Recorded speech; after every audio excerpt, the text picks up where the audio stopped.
Okay, Arsenal beating Nottingham Forest by 3-0 this weekend. They take on West Ham. Yeah, let me start off with you. It's been a stressful time for Arsenal. This win came after a period of not getting any wins at all. Good way to prep for a West Ham side who themselves have not started the season very, very well, despite making changes. Your thoughts on this one? Arsenal going over to the London Stadium to play against West Ham. I think, yeah, with Arsenal, they weren't necessarily in a bit of a hole. The hole that, quote unquote, that they had or were in, it was self-inflicted. Okay. It was self-inflicted, and it wasn't because players weren't playing too well. It wasn't because the coaching system was poor. It was just self-inflicted, and unfortunately, it came from the player's standpoint. And it wasn't related to anything connected to tactics. It was connected to discipline. You look at kicking the ball away, preventing or delaying the restart of a game, attracting red cards, getting suspensions, and unfortunately injuries also came in. But you have an injury situation, or you have injury situations. Why would you get indisciplined and do things that will get you red carded, sent off, and you miss games, knowing very well that the likely replacement is not available because he is injured? So those were the things that affected Arsenal and caused them to just go on that bit of a poor run in that 4-game stretch.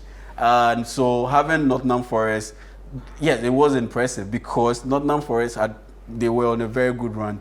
And before that game, I said on Panorama that once you can deal with the threat of Nottingham Forest on the counter-attack with Elanga and Hudson-Odoi, Gibbs White is doing very well playing in the central area. But naturally, he's more of a wide guy. He's, like I said, he's doing very well, putting up his best effort. But when he comes up against these kind of opposition, it gets a bit stressful for him to break down the opposing team, knowing very well that he's coming up against a bit more quality players who are well versed in that role.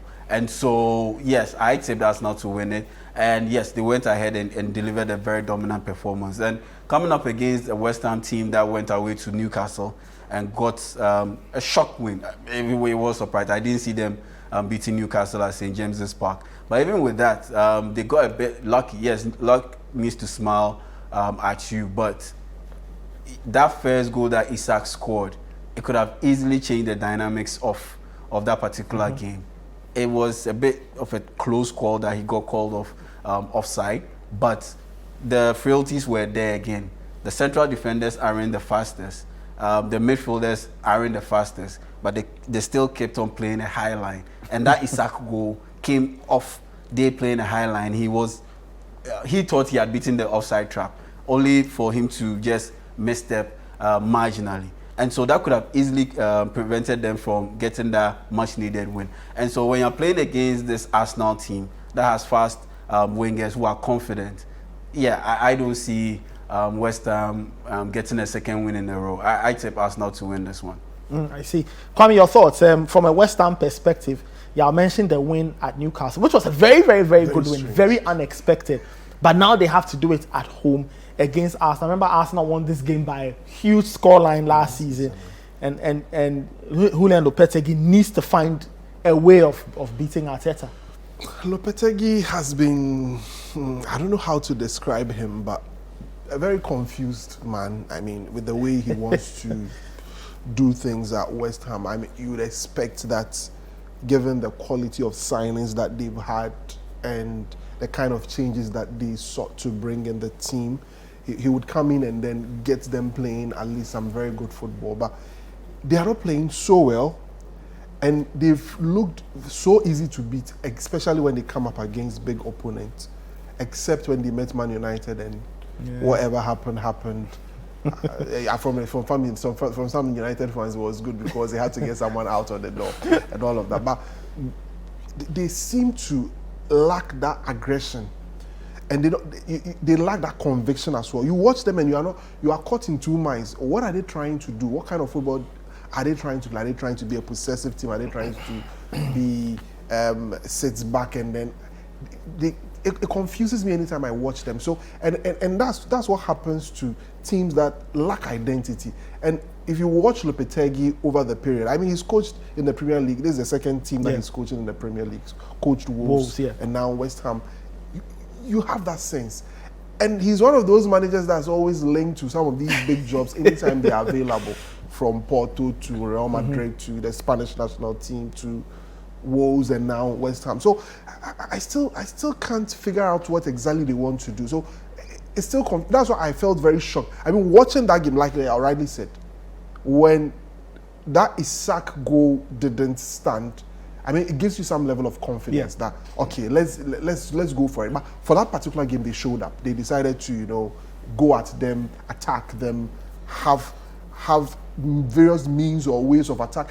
And it has to do with bringing in Mikel Antonio. And when he has his day, the team really has its day, because he's in there trying to hustle. And Jared Bowen also had a very good game in that game. So it would depend on some of these individual players showing up on the day to cause some level of confusion around the Arsenal team. But this is a different Arsenal team. This is a team that sort of are trying to find themselves because key players are back in there.